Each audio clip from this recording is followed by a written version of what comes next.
रुद्र की साधना करने से मेरे दुख का द्रवित हो जाता है।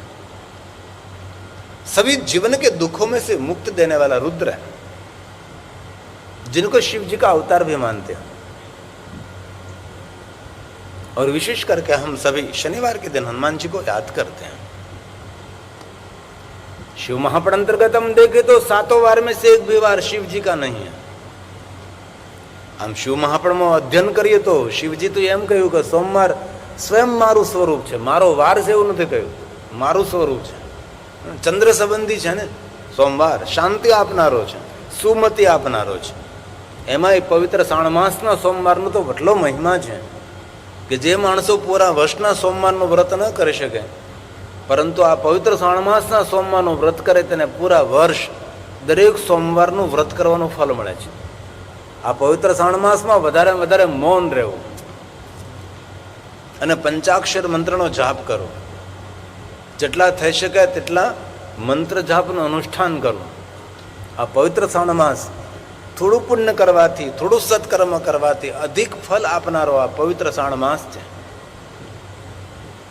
श्रवण नक्षत्र युक्त पूर्णिमा के नाम से इस मास को कहते हैं श्रावण मास। सुनने की महिमा, श्रवण करने की महिमा इस पवित्र श्रावण मास में। આપણે સૌ ભાગ્યવાન છીએ કે પવિત્ર શ્રાવણ માસમાં આપણે ભગવાન મહાદેવની કથાનું શ્રવણ કરીએ છીએ। એ માતા ગંગાના તટ પર છે। કથા શ્રવણ કરવી તે ભક્તિ માર્ગનું પહેલું દ્વાર છે। શ્રોત્ર ને શ્રવણમ, સાંભળો સાંભળો સાંભળો, ઓછું બોલો તેથી એક મુખ આપ્યું, વધારે સાંભળો તો 2 કાન આપ્યા છે। શ્રવણ કરવું, સાંભળવું આ એક ભક્તિ છે। નવધા ભક્તિમાં, શિવ મહાપણમાં આ કથા સાંભળવી એ પહેલી ભક્તિ કહે છે। કથા કાનથી સાંભળવી, શ્રોત્રેણ એટલે કાન, શ્રોત્રેણ શ્રવણમ, કથા સાંભળો, કથા સાંભળો, કથા સાંભળો અને વાણીથી પરમાત્માનું કીર્તન કરો। વચસા કીર્તનમ તથા મનસા મનનમ તસ્ય, સાધન નથી, મહાસાધન મુચ્યતે, મહાસાધન મુચ્યતે। ભગવાન સુધી પહોંચવાનું શ્રેષ્ઠ મહાસાધન એ ભગવાનની કથા છે। કથા સાંભળવી ઋષિ મુનિઓની પરંપરા છે। કથા શ્રવણ કરવું એ સજ્જનોનો સ્વભાવ છે। અને કથા આયોજન કરનાર તો બહુ ઓછા હોય છે। ઘણા વર્ષોથી હું કહું છું કથામાં કે ઘરે ઘરે દીકરીઓના લગ્ન થાય, ઘર ઘરની અંદર દીકરાઓના લગ્ન થાય, પણ ભાગ્યે જ ઘર એવા છે કે જેના ઘરના આંગણે ભગવાનની કથા થાય। હજારોમાંથી કોઈ કોઈ માણસો આવે છે કે જેમના આંગણે ભગવાનની કથા કરે, જેના માધ્યમથી જગતને કથાનો લાભ મળે। કથા એ આધ્યાત્મિક મોટિવેશન છે, પરમાત્મા તરફ પ્રેમ જગાવનારી સાધના એ ભગવાનની કથા છે। જેથી કથા તો સાંભળવી જ જોઈએ। ભલે ગમે એટલું ભણી ગયેલા હોય આપણે, અનેક પ્રકારની આપણી પાસે વિદ્યા હોય, પણ કથા શ્રવણ કરવી એ ભગવાનની ઉપાસના છે। ભગવાન શિવનું અર્ચન કરવું, ભગવાન શિવનું પૂજન કરવું, ભગવાન શિવનું ધ્યાન કરવું એ મનુષ્યનો જન્મ લેવો સફળ છે। તે જન્મ બાજ ખલું, આ જીવલોકની અંદર કોણ ધન્ય છે, કોનો જન્મ સફળ છે? તો કે ભગવાન શિવનું જે ધ્યાન કરે છે। ભગવાન શિવ ધ્યાનના દેવતા છે। શિવાલય ધ્યાન કેન્દ્ર છે। ગર્ભગૃહ શિવનું ધ્યાન સ્થાન છે। શિવલિંગ ધ્યાનનું પ્રતીક છે। પૂરી શિવ પરંપરા એ ધ્યાનની પરંપરા છે।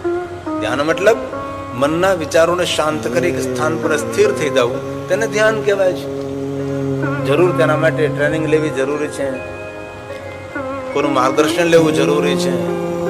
કોઈનું પણ માર્ગદર્શન આપ ન લો, પણ ધીરે ધીરે વિચારોને શાંત કરી પોતાને જાતને પણ ભૂલવાનો પ્રયાસ કરી પોતામાં સ્થિર થાવ। અનેક એવી ક્રિયાઓ છે જે ધ્યાન પરંપરાની અંદર છે। અકાર ઉકાર મકારનો નાદ કરતા કરતા પણ આપ ધ્યાનસ્થ બની શકો છો. ધ્વનિ ઉપર મન કેન્દ્રિત કરો. મન કેન્દ્રિત કરવાથી વિચારો શાંત થાય, અને વિચારો શાંત થાય તેથી મગજને થોડી નિવૃત્તિ મળે, અને મગજ નિવૃત્ત બને તો શાંતિનો અહેસાસ થાય છે. એ ધ્યાન શું આપે છે? ધ્યાન શાંતિનો અહેસાસ કરાવે છે. મગજ જ્યારે નવરું પડે ત્યારે શાંતિનો અહેસાસ. જ્યાં સુધી મગજ ચાલતો રહે ત્યાં સુધી નિરંતર વિચારો વિચારો વિચારો. તેથી શિવપુરાણ ગ્રંથમાં કહ્યું, તે જન્મ બાદ તેનો જન્મ લેવો સફળ છે. આ જીવલોકની અંદર ભગવાન શિવનું જે ધ્યાન કરે છે, તે જન્મ બાદ ખલુ જીવલોકે વૈ સદા ધ્યાયંતિ વિશ્વનાથનું જે ધ્યાન કરે, વિશ્વનું સર્જન કરતા છે, વિશ્વનું સંચાલન કરતા છે. આ જગતનું બીજ છે એ વિશ્વનાથ છે. ભગવાન શિવનું નામ છે વિશ્વનાથ, વિશ્વપતિ, વિશ્વસર્જક, વિશ્વપોષક. અને દુનિયામાં એક જ દેવ એવા છે કે જેને વિશ્વનાથ કહી શકાય છે. વિશ્વનાથની જે મહિમા ગાય છે, જેની વાણી શિવજીના ગુણગાન કરે છે, જેના કાન શિવની કથાનું શ્રવણ કરે છે, જે ભગવાન શિવની સ્તુતિ કરે છે, જે કથાનું શ્રવણ કરે છે, એ મનુષ્ય કોઈ પણ પ્રયાસ વગર ભવ પાર થઈ શકે છે. આપણે કઈ હિમાલય પહાડની કદરામાં બેસીને કોઈ તપ નહીં કરી શકીએ ને. આપણું કામ જ નથી. આપણે ઘર નહીં છોડી શકીએ, પરિવારને નહીં છોડી શકીએ, વ્યવહાર નહીં છોડી શકીએ, કારણ કે આપણે ગૂંચવાયેલા છે. પેલો કરોળિયો તો ઝાડું બાંધે અને ઝાડામાં શિકાર કરીને એ કરોળિયો ઝાડું છોડીને જતો રહે, પણ આપણે તો એવું ઝાડું બાંધીએ છીએ કે આપણે પોતે શિકાર થઈ જાય છે. આ કરોળિયાનો એક મોટો સંદેશ છે. કરોળિયો એટલું ઝાડું ગોથે પણ એ કરોળિયો તેમાંથી બહાર જઈ શકે, છટકી શકે છે, પણ આપણે નહીં જઈ શકીએ. આપણું તો એવું માયાનું એક જંજાળનું ઝાડું આપણે ગોઠવી નાખ્યું છે. પેલો કરોળિયો તો શિકાર કરવા માટે ઝાડું બનાવે છે, પણ આપણે તો આપણો શિકાર કરવા માટે બનાવતા હોઈએ છીએ. તો આપણે વધારે કાંઈ ન કરી શકીએ. ભગવાનની કથા સાંભળીએ, ભગવાન શિવનું ધ્યાન ધરીએ, બહુ પાર મનુષ્ય થઈ શકે છે. આ ભગવાન મહર્ષિ વેદવ્યાસનું વચન છે, આ વરદાન છે. એક એક શ્લોક ભગવાનના વચનો છે. તેથી વિશ્વનાથનું ધ્યાન કરું તે જન્મ ભાજ ખલુ જીવલોકે વૈ સદા ધ્યાયંતિ વિશ્વનાથ વાણી ગુણાન સ્તુતિ કથા શૃણોતિ શ્રોત્ર દ્વયં તે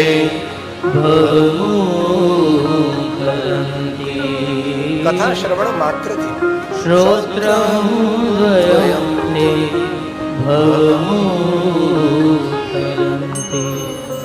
વિષ્ણુ ભગવાન નારદને કહે છે, નારદ, ભગવાન મહાદેવની કથાનું શ્રવણ કરો, તમારું સર્વ રીતે મંગલ થશે.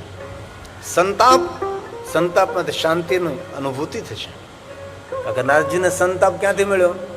નારદજીએ ક્રોધ કર્યો. ક્રોધ શું આપે? સંતાપ આપે, ઉદ્વેગ આપે, ભય આપે, શરીરને શિથિલ બનાવે. ક્રોધ કરવાથી રોગ પ્રતિકારક શક્તિ, રોગની સામે લડવાની શક્તિ હોય એ જતી રહે. તેથી ક્રોધ રૂપનું ભક્ષણ કરે છે. જેને લાંબા સમય સુધી યુવાન રહેવું હોય અને જેને લાંબા સમય સુધી રૂપાળું રહેવું હોય તેને ભૂલથી પણ ક્રોધ ન કરો. ક્રોધ આપણા તેજને હણે છે, ક્રોધ આપણા યુવાનીને હણી લે છે, ક્રોધ આપણા રૂપનું ભક્ષણ કરે છે. તેથી કથા સાંભળતા બીજા કોઈ નિયમો નહીં લઈએ આપણે, પણ કથા સાંભળતા નિર્ણય લેવાનો છે કે આજ પછી કોઈ પણ ઘટના બને હું શાંત રહીશ, હું ક્રોધ નહીં કરું. માતા ગંગાને કહેવાનું કે હે મા ગંગા, મને સહાય કરજે, મને ક્રોધ ન આવે. મારા શબ્દોમાં પણ ક્રોધ ન હોય, મારી આંખમાં પણ ક્રોધ ન હોય, મારી વાણી વર્તનમાં પણ ક્રોધ ન હોય, મારા વિચારોમાં પણ ક્રોધ ન હોય. ઘણા માણસો ક્રોધને બહાર ન કાઢે પણ અંદર અંદર હળગા કરે. એ ક્રોધ તો અતિ ભયાનક. બહાર નીકળી જાય તો કહેવાતો નહીં, જવાળા બહાર નીકળી ગઈ, પણ જવાળા અંદર ને અંદર ત્યારે મનુષ્યને નુકસાન બહુ મોટું કરે છે. નારદને સંતાપ ક્યાંથી મળ્યો? નારદજીએ શ્રાપ આપ્યો છે. અને બીજાને શ્રાપ આપનારો માણસ કોઈ દી સુખી ન થાય. બીજાનું ખરાબ વિચારનારો માણસ કોઈ દી સુખી ન થાય. કોઈનું ખરાબ કરનારો માણસ કોઈ દી સુખી ન થાય. તેથી કોઈનું ખરાબ ન કરીએ, કોઈનું ખરાબ વિચારીએ નહીં, કોઈના માટે ખરાબ બોલીએ નહીં. ક્યાં જીવનને શ્રેષ્ઠ બનાવવા માટેના દૂર દૂર શબ્દો છે. તેથી ભગવાન વિષ્ણુજીએ નારદને કહ્યું, નારદ, શિવનું ભજન કરો. જપહુ જાય શંકર સતનામ. તમે શિવને યાદ કરો. તો શિવને યાદ કરવાથી શું પ્રાપ્ત થશે? તુરંત શાંતિનો અહેસાસ થશે. આ વચન કોનું છે? તુલસીનું છે. આ રામચરિત માનસનું છે. જપહુ જાય શંકર સતનામ હોય હૃદય તુરત વિસરામ હોય હૃદય તુરત એવું ક્યાં કહ્યું રામચરિત માનસમાં કે આજે શિવજીને યાદ કરો, આવતા સમયમાં તમને શાંતિનો અહેસાસ થશે નહીં. તુરંત ક્યારે પણ અંદરથી આમ અણગમો થાય, બેચેની થાય, હતાશા નિરાશા થાય, તણાવગ્રસ્ત ક્યારે સમય વીતી રહ્યો હોય, ડિપ્રેશન, હાઈ પ્રેશર, દૂર જવાની કોઈ જરૂર નથી. શિવનું નામ ઔષધિ છે. શિવથી મોટો કોઈ ડોક્ટર નથી ને. આપણા મહારાષ્ટ્રમાં જ્યોતિર્લિંગ છે વૈદ્યનાથ મહાદેવ. ડોક્ટરનો ડોક્ટર થઈને બેઠો વૈદ્ય. અશ્વિની કુમારોએ જેની સાધના કરી છે, વૈદ્ય ઋષિએ જેની ઉપાસના કરી છે, એ વૈદ્યનાથ મહાદેવ છે. શિવને યાદ કરવાથી મનુષ્ય જન્મ જન્માંતરના રોગમાંથી મુક્ત બને છે. જન્મ મૃત્યુ જરા વ્યાધિ પીડિતમ કર્મબંધને. તમે બોલો અહીં સુધી મને સંભળાય નહીં, પણ મને હું એમ અંદર રાખું કે બોલતા હશે.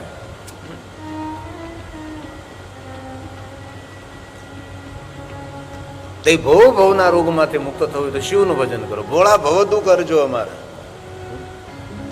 શિવ કેવા દેવ છે? એક ભવ નહીં, ભવ ભવના દુઃખને હરનારા મહાદેવ છે.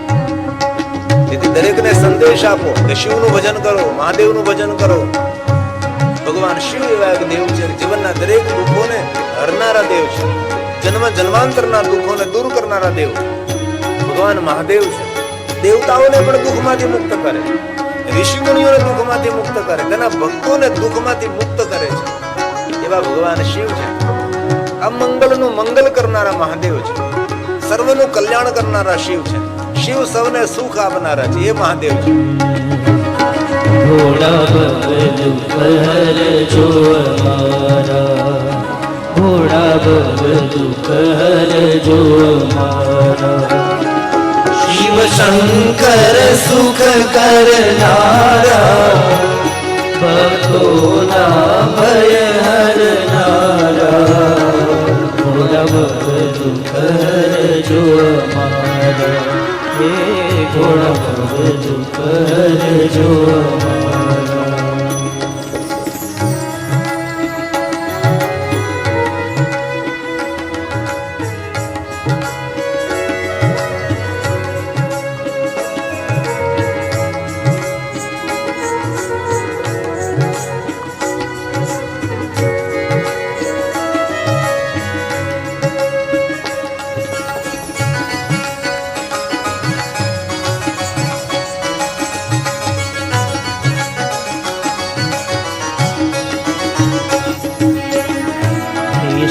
મંગલ મંગલકારી કૈલાસ માયના સ્થા, દેવો મહાદેવ વિષય મંગલ મંગલકારી કૈલાસ માયના સ્થા, દેવો મહાદેવ ભાવને વશ ભોળા ભીડભંજન, ભાવને વશ ભોળા ભીડભંજન, આપે સુખ અપારા. ભોળા ભવ દુઃખ હરજો અમારા, હે ભોળા ભવ દુઃખ હરજો અમારા.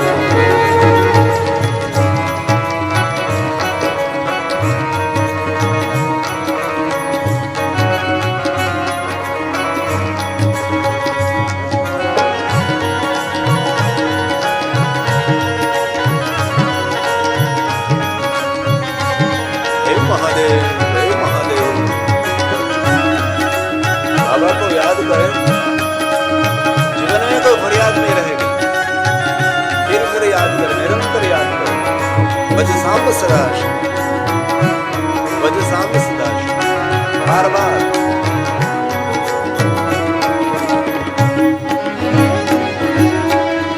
दीपान चढ़ाओ शिव ने, लोटा जल कीरा, हाय राजी जल आया। त्रिदलम त्रिगुणाकारम त्रिनेत्रम त्रियावधम त्रिजन्म पापम महाराज। त्रिदलम त्रिगुणाकारम हे महादेव, हे महादेव, हे महादेव। त्रिनेत्रं चक्रयायुधं, त्रिजन्म पाप संहारम्, एक बिल्वं शिवार्पणम्,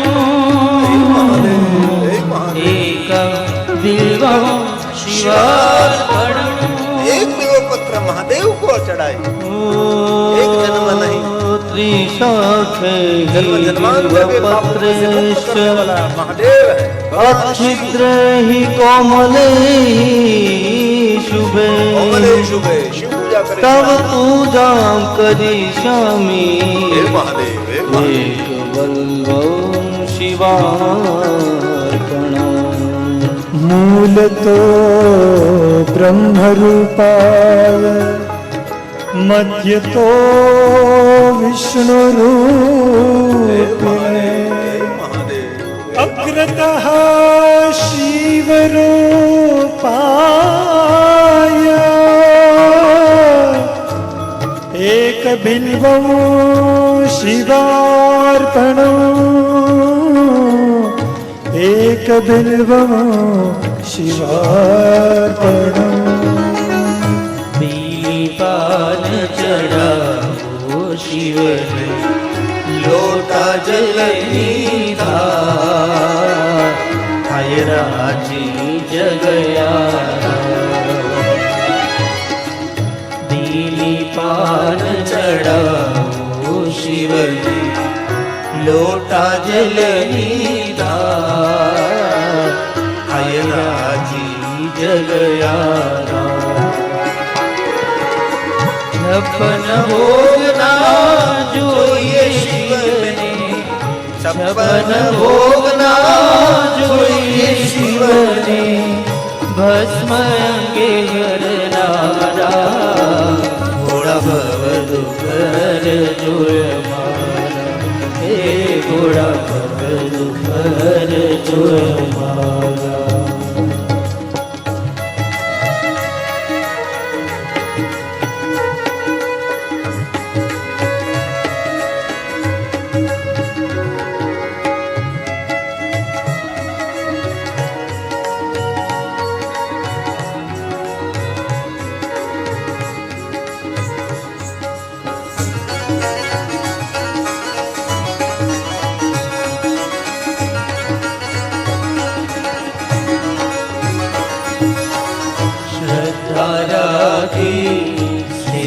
શિવને રાખી મન વિશ્વાસ, કરી મનની પૂરી बोलिए बोलिए।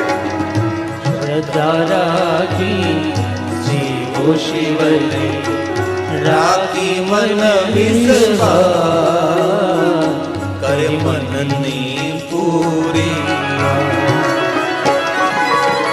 ભજન કરી લો ભોળાનાથના, ભજન કરી લો ભોળાનાથના, હે માટે આવાગમન અપારા, ભોળા ભક્ત કર જોય.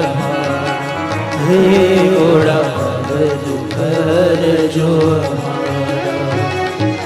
શંકર સુખ કરનારા ભક્તોના ભય હરનારા ગોળા દુઃખ હરજો હે ગોળા દુઃખ હરજો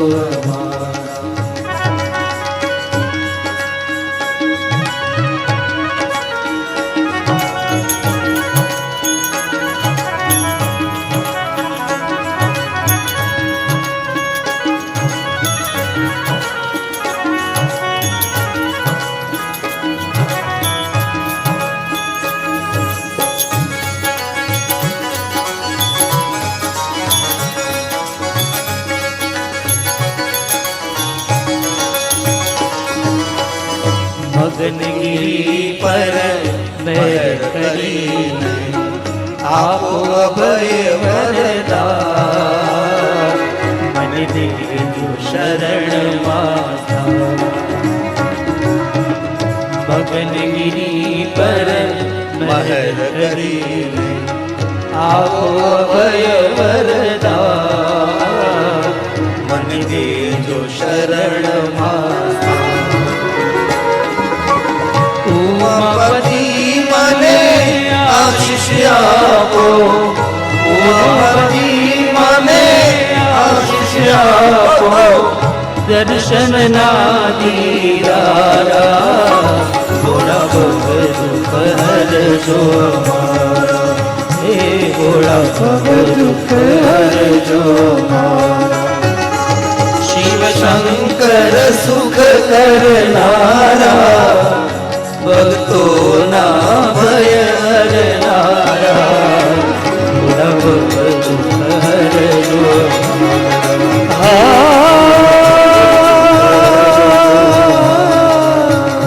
ગોળા દુઃખ હરજો. જીવનના દરેક દુઃખોમાંથી મુક્ત કરનારા ભગવાન શિવ છે. જેને શિવ ભક્તિ મળે છે સમજો એનો જન્મ સફળ છે. સફલમ જીવિતમ મહાદેવની ભક્તિ જેમને મળે છે.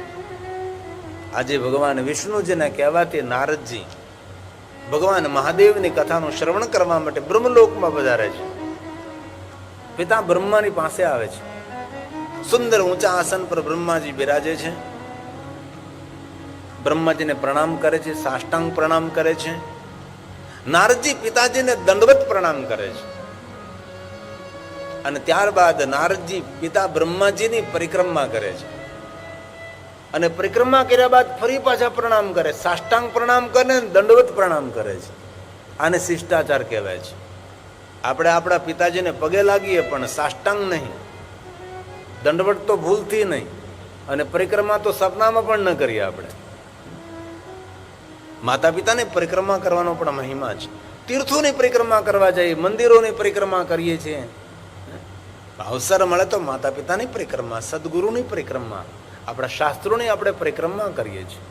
આપણી આ શ્રેષ્ઠ પરંપરા છે પરિક્રમા, તેનો એક મહિમા છે. હાથ જોડીને નારદજી કહે છે, પિતા બ્રહ્માજી, ભગવાન વિષ્ણુના કહેવાથી તમારી પાસે આવ્યો છું. હે પિતાજી, આપ મને મહાદેવની કથા સંભળાવો.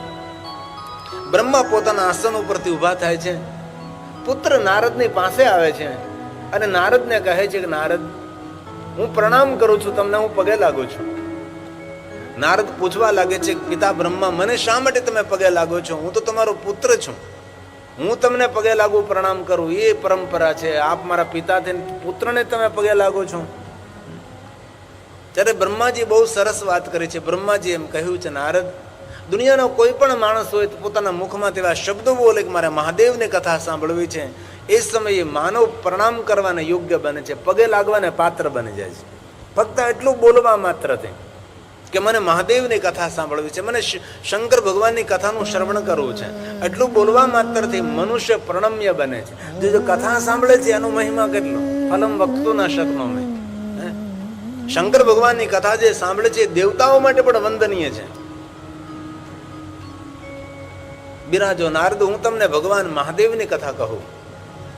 હવે બ્રહ્મલોકમાં બ્રહ્માજી નારદની સામે ભગવાન શિવની કથાનો પ્રારંભ કરે છે અને બ્રહ્મા કહે છે કે નારદ, લોક હિત માટે, જગત હિત માટે, માનવ માત્રના સુખ માટે, સૌના કલ્યાણ માટે હું ભગવાનની મહાદેવની કથા હું તમને કહીશ. બ્રહ્માજી નારદની સામે ભગવાન શંકર ભગવાનની કથાનો પ્રારંભ કરે છે. ના શ્લોક બ્રહ્માના મુખમાંથી પ્રગટ થાય છે. નારદને કહે છે, હે સાધુ સાંભળો, તમે હું તમને શંકર ભગવાનની કથા કહું છું. નવી શિવ મહાપણ કથાનો પ્રારંભ બ્રહ્માજી બ્રહ્મલોકમાં કરે છે. બ્રહ્મા બોલે છે, ભો બ્રહ્મન સાધુ પૃષ્ટો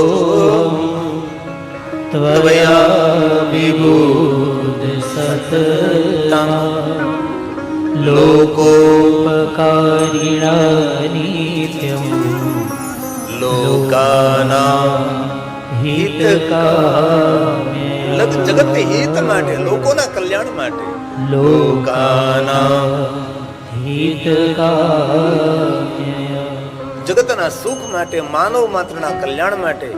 હે નારદ, હું તમને ભગવાન મહાદેવની કથા કહું છું. સાંભળો નારદજી. બ્રહ્મા કહે છે, મહાદેવની કથાનો પ્રારંભ કરો એ પહેલા ભગવાન શિવની વંદના કરો. ભગવાન શિવની સ્તુતિ કરી છે.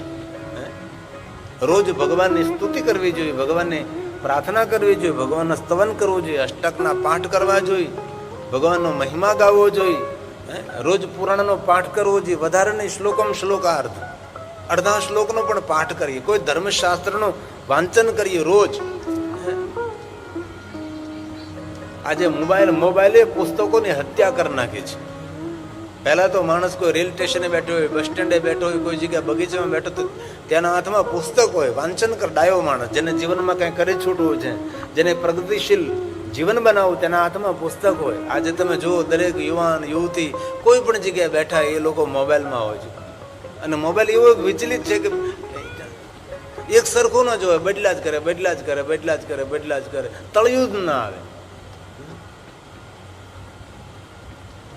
કાલે અમે ગંગા કિનારે વિચરણ કરવા ગયા હતા તો કેટલા યુવાન દીકરા દીકરીઓ ગંગા કિનારે બેઠા હતા. ગંગાના જલ પ્રવાહ અમે તેનું ધ્યાન નહીં હતું, તે સૌનું ધ્યાન મોબાઈલમાં હતું.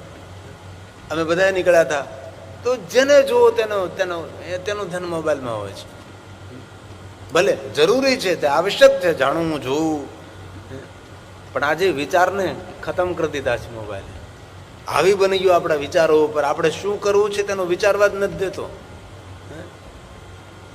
ઘણી બહેનોને બપોરના 12 વાગી જાય, હું ભોજન બનાવું તે વિચારવાનો સમય મોબાઈલ નથી આપતો.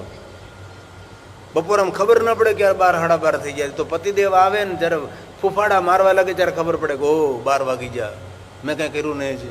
એટલો મોબાઈલ હાવી થઈ ગયો છે. તેથી આપણે યુવાન દીકરા દીકરીને આપણે કહીએ થોડા મોબાઈલથી દૂર રહે. મોબાઈલ એ બોમ્બ છે. જો આ છોકરાઓ બધા તમે ટેલિવિઝનમાં જુઓ, અને આની શું હાલત થવાની છે. સુવો ત્યારે પણ મોબાઈલ 3 ફૂટ દૂર મૂકી દો, દૂર રાખો તેને.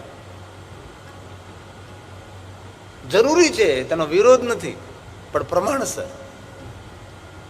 ઘણા લોકો હિમાલયની યાત્રા કરતા મેં જોયા છે, હિમાલય પહાડોમાં ફરતા ઘૂમ ઘૂમ ઘૂમ ઘૂમ ગાડી જતી હોય, વેલીને કંદરા જોવાનું ચૂકી જાય છે, હિમાલય પહાડની ચટ્ટાનો જોવાનું ચૂકી જાય, વૃક્ષોની ઘનઘોર ઘટા જોવાનું ચૂકી જાય, ભાગતો ભાગતો જલ પ્રવાહ અને બહેતા ઝરણોને જોવાનું ભૂલી જાય, અને મોબાઈલનો જોતા જોતા હિમાલય પહાડની યાત્રા કરતા હોય. તમે જો તો ખરા, જે નજારો જોવાનો છે, જે વાસ્તવિકતા છે, જે જીવંત દ્રશ્ય છે, એની પાસે એ સૂઝ નથી કે આપણે એ જોવું જોઈએ કે મોબાઈલ જોવો જોઈએ. તેથી અત્યારે ઉપવાસ કરવાની જરૂર નથી, ત્યારે મોબાઈલનો ઉપવાસ કરવાની જરૂર છે. કે ચાલો ભાઈ, 1 દિવસ માટે હું મોબાઈલ નહીં વાપરું, 1 કલાક માટે નહીં વાપરું. કેટલું મોટું કામ થઈ શકે છે. કાંઈ વિચારોનો સમય આપણને મળે છે.